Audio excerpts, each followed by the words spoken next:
चारि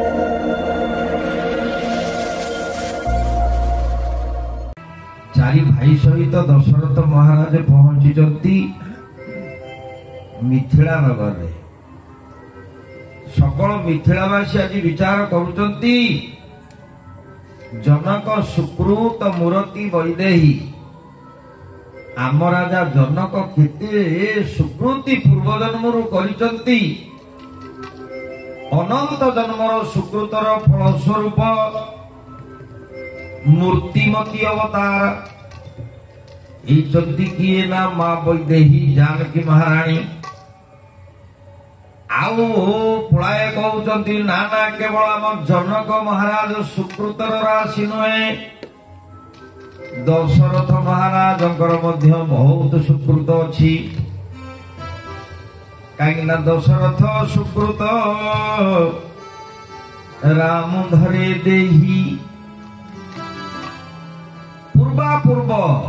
केते संचित सुकृति चक्रवर्ती सम्राट दशरथंकर श्रीराम भलिया पुओटीए आदि सुकृतिर मूर्तिमंत अवतार रूपे अवतरिचंती पुरे कहिबार तात्पर्य पितामाता सुकृतिर पुत्रे होती सुखी प्रत्येक संतान संतति होउचंती हमर सुकृतिर फल किंबा जदि पुओ झियो बाळुंगा हेले ये होउची पितामाता दुष्कृतिर फल केते केते सुकृतर आदि फल स्वरूप पुत्र एवं कन्या प्राप्त होइचंती दशरथ एवं जनक मोहि कृतकृत्य किन्नदु भाई अवजौचित शोक हो गोसाई कृतकृत्यता आसी जाए जेतेबेले संतान संतति जामाता एमाने सर्वगुण संपन्न हुवंती। जनकपुर को दशरथ महाराज आसिक पहुंचती केते दिन रे आसिले ना रास्ता रे लगिला 4 दिन विवाहर समय को अपेक्षा करने को पड़िला दशरथ तथा बरजात्री मान को 39 दिन 39 युक्त 4 समान 43 दिन रे बाहागर होइछि। दूत जाइकरी पहुंचले 3 दिन रे 43 दिन 46 दिन धनु भंग होगा ठारू 46 दिन रे जानिकी विवाह कार्य संपन्न हेइचंती। विपुणी रे थिला जने विचार कले दर्शने आगत विधाता हर मध्यरे हरि विभंजन शिव धनु करी मोर भक्त विवाहे बेसीता जन्मीछि बसये रम्यरे मानस बसये रम्यरे मानस राम भद भूते शुभे घोष बसये रम्यरे मानस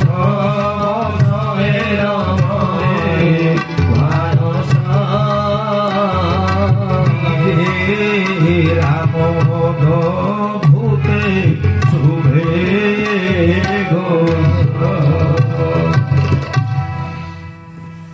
धनु उत्सव आज 107 दिन पूर्ति 99 दिन धरी ये धनुष यज्ञ आरंभ हेले तो ये तो विडंबना क्षत्रिय कुलर जड़े राजा प्रतिज्ञा करते धनु को भंगा हब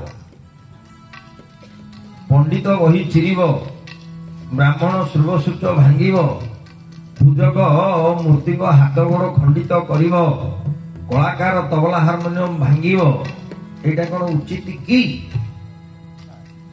उचित नुहे तथापि काहीकि जनक महाराज कहीं धनु को भांगिबार पण करिसंती ये होची एक प्रश्नवाची विपुणी रे थिला जने विचार कले दर्शने आगत की धाता हर मध्य रे हरि सम्मुख भाग रे जाउचंती विश्वामित्र जनकपुरी रे ना मिथिला नगरिया प्रेम की नगरिया प्रेम ये होची गली जोथी भगवान जाउचंती सामना भागरे सम्मुख प्रदेश रे जाउचंती विश्वामित्र बजार रे थिबा जते बणिक समाज दुकानी माने आज विचार करूचंती व्यवसाय प्रतिष्ठान रे थाइकरी विपणी रे थिला जने विचार कले दर्शने आगत की धाता हर मध्य रे हरि सम्मुख भागरे जाउचंती ब्रह्मांकर स्वरूप विश्वामित्र ब्रह्मर्षि आउ पश्चात भागरे अछंती लक्ष्मण महाराज उपमा दौचंती भंज जे ये होचंती हर कर्पूर गौरं करुणावतारं संसार सारं भुजगेन्द्र भारं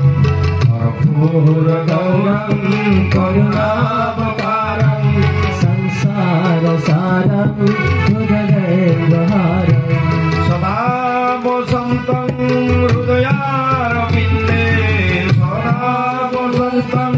हृदयारविन्दे भवं भवानी सहितं नमामि भवं भवानी सहितं नमामि भवं भवानी सहितं नमामि। भगवान शंकरंकर शरीर वर्ण होची कर्पूर तुल्य गौर वर्ण ते सहज स्वभाव शुभगतन गोरे नाम लखन लघु देवर मोरे लक्ष्मणकर स्वभाव होती सरल एवं सुभग अर्थात सुंदर शरीर पुणी गौरवर्णर शरीर प्रफिट गोरा तेणु आज मिथिला रे व्यवसायी माने विचार करुचंती आगत की धाता हर मध्य रे हरि सम्मुख भागरे ब्रह्मा पश्चात भागरे शिव आउ मध्य भागरे जाउचंती भगवान श्री हरि आउ जने कहते कि तोर कोन जाई तू काहे के तुलना करूछु जे गले ना विभंजन शिव धनु करी मोर कत तनु विवाहे सीता निश्चय जन्मी बसए रम्य रे मानस बसए रम्य रे मानस राम भूते शुभे घोष तुमर कौन जाइए विचार कहीं करुच तेरे गोटे जोहरी बरतर व्यवसायी भणिया सी बसी से कहले अरे ये जो मध्य भागरे जो जाऊँगी नील मर्कत तनुधारी श्यामल वर्णर किशोर ना विभंजन शिव धनु करी मरकत तनु विवाह सीता निश्चय जन्मी श्री अरे आम जो जानकी नुहे कि सी होती लक्ष्मी स्वरूपा साक्षात लक्ष्मी ठाकुराणी जन्म होती आम मिथिला रे ना ये होती नारायण स्वरूप भगवान विष्णु स्वरूप तेणु ये निश्चित भाव विवाह बनार ग्यारंटी कौन अच्छी मर्कत छुईदेले बाउंसटा खंडित हो भांगी छिंडी जीव तेणु निश्चित भाव धनु तो जी भांगी सी तो विवाह हम मैथिली टूटत ही धनु भय विवाह सुर नर नाग विदित सब काऊ धनु न भांगा पर्यंत बाहागर हो पार ना दोस्तों समस्त ये भली भाव भावधारा आज मिथिला राजदाण्ड रे गुंजन होउची जाइकिरी विश्वामित्र नेइकिरी पहुंचले जनकଙ୍କ निकटरे राम लक्ष्मण दुई भाई की विश्वामित्र उनको स्वागत संवर्धना करबा पाई जनक महाराज प्रचेष्टा करिसंती ना गाधी नंदन नंदन जन्माता दृशो हरि चंदन साक्षी जादृशो मम भगवत पद द्वंद बंदन विधि सुख हेतु हे नाथ आज आपणकर भारी कृपा मो उपरे कहीं संथर अवागमन मु मिथिलापुर को हे गाधी नंदन विश्वामित्र जी नंदन जन्मा हरि चंदन साक्षी नंदन मनरे सृष्टि हरि चंदन घोरी घोरी करी लगेले जतिकी शीतल न हो ये संतापित शरीर आज आपणकर अवागमन मोर प्राण को तथा मोर शरीर को आज से शीतलीकृत करुची भव्य संवर्धना देइचंती राम लक्ष्मण को मध्य जनक महाराज भव्य संवर्धना देइचंती प्रश्न टे पचारिले जनक महाराज कहले विश्वामित्र जी न कहो नाथ सुंदर दो बालक मुनि कुल तिलक कुल पालक श्री राम जय राम जय जय राम श्री राम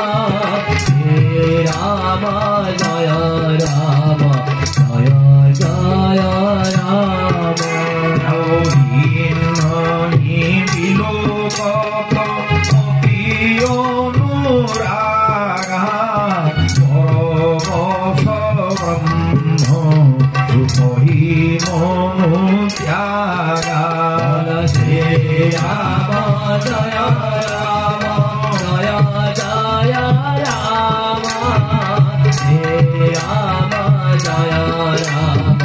जय जय राम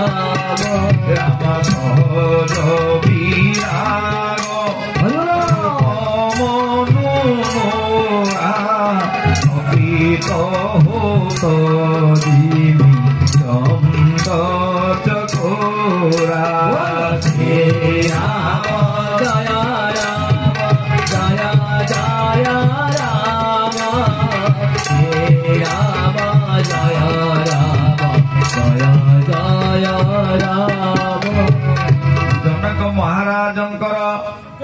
वैराग्य घनीभूत वैराग्य रूप हृदय भूमि गोटे अनुराग रूपक वृक्षराज अंकुरोदगम होउची अनुराग मंजीटी आज गजा हला कहीं ब्रह्म ज्ञान तो शुष्क अरसज्ञ का कचु से ज्ञान निम्र फल रसज्ञ कोकिल खाओ प्रेमाम्र बकुल काउटा भारी अरसज्ञ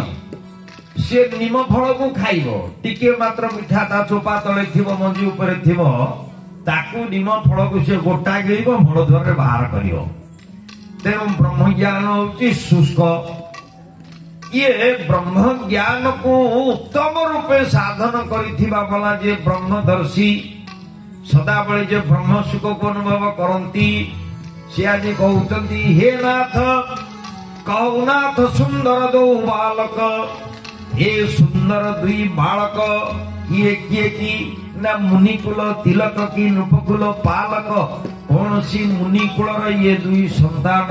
पुत्र ना नृपकुल पालक कौन सी राजकुल एमाने होचंदी पालन कर्ता पुत्र लगा केते अनुमान अछि नाई नहीं बिलोकत अति अनुरागा भरवश ब्रह्म सुख ही मनु त्यागा ना ये दुई जन को देखी क्रियाकर सुंदर सनरे मो मनरे एते अनुराग आसी जाउची परवश ब्रह्म सुख ही मनु त्यागा ब्रह्म सुख प्राप्ति हमारे जतिकी आनंद मते मिले ता ठारो ये दुई भाई को देखिबारो मते अधिक आउरी आनंद अनुभव होउची ना आउरी विचार करो तो ताप्रवर्ती पंक्ति रे गोस्वामी कलम कले ना सहज विराग रूप मनु मोरा थकित होत जिमि चंद चकोरा श्री राम जय राम जय जय राम हे राम जय राम जय जय राम। आज्ञा सबुठु अभिमानटा होउची बड़ बाधक। जनक केते बड़ ब्रह्मज्ञानी तथापि गोटे अभिमान रे केवल कहले ना सहज विराग रूप मनु मोरा यह होउची मोर सहज स्वभाव जे मो मनटा सदाबले बैरागी अर्थात विषय बैरागी संसार बैरागी इंद्रिय मानकर बैराग तेणु सहज विराग रूप मनु मोरा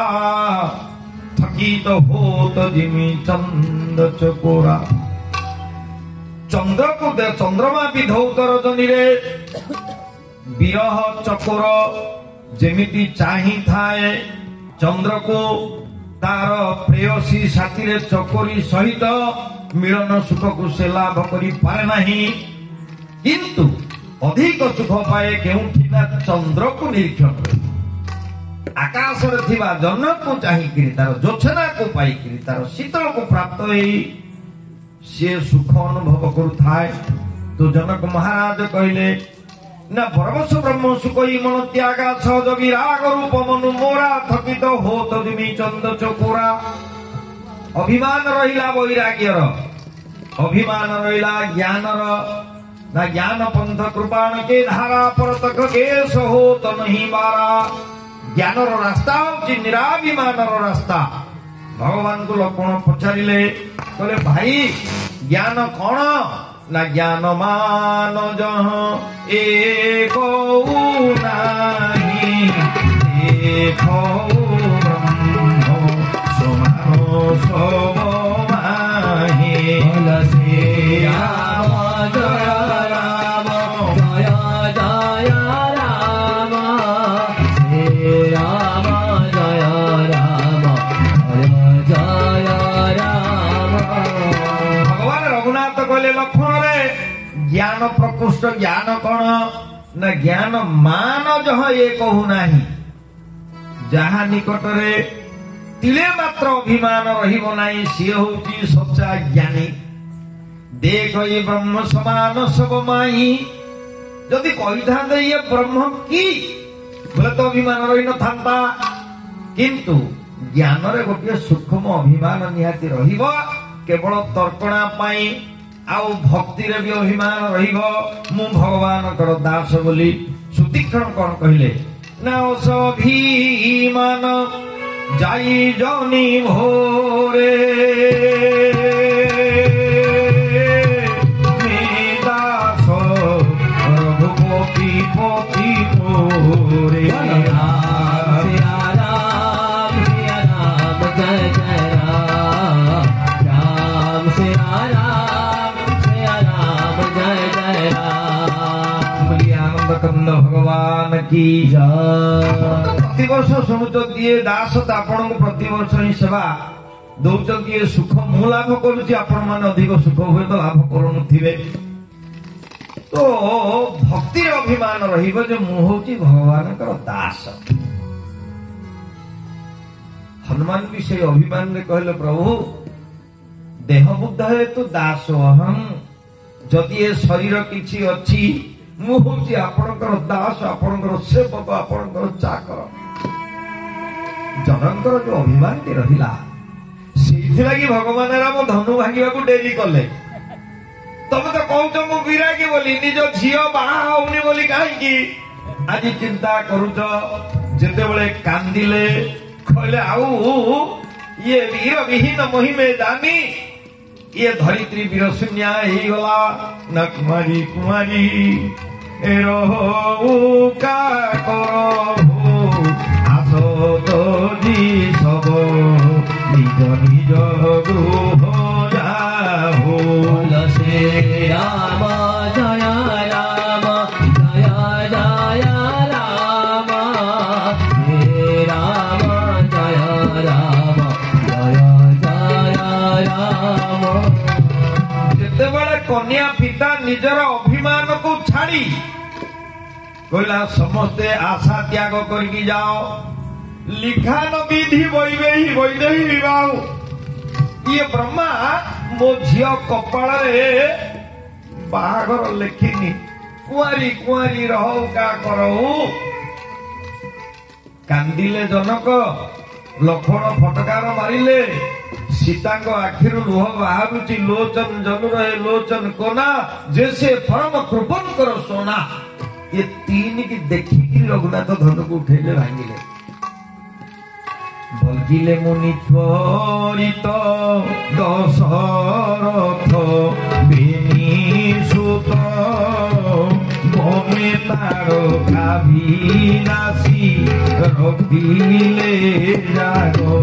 विन्यस्त करी चरण गौतम नारी तारण शिव चाप देखिबाको एबे उद्वेग बोइले देखिले देखो बोइले देखिले देखो ये बालो कुमारी की हेबे हांग हेतु महर्षि ना बलगिले मुनि त्वरित ये दी जन किए ना दशरथ बेनिसुत कौशलेश दशरथ के जाए कौशल राजा दशरथंकर ये दुईटी पुओ राम और लक्ष्मण नाम राम लक्ष्मण दो भाई ना बलगिले मुनि त्वरित दशरथ बेनिसुत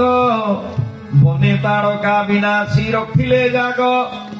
मुया को डागा दांगु जाइकरी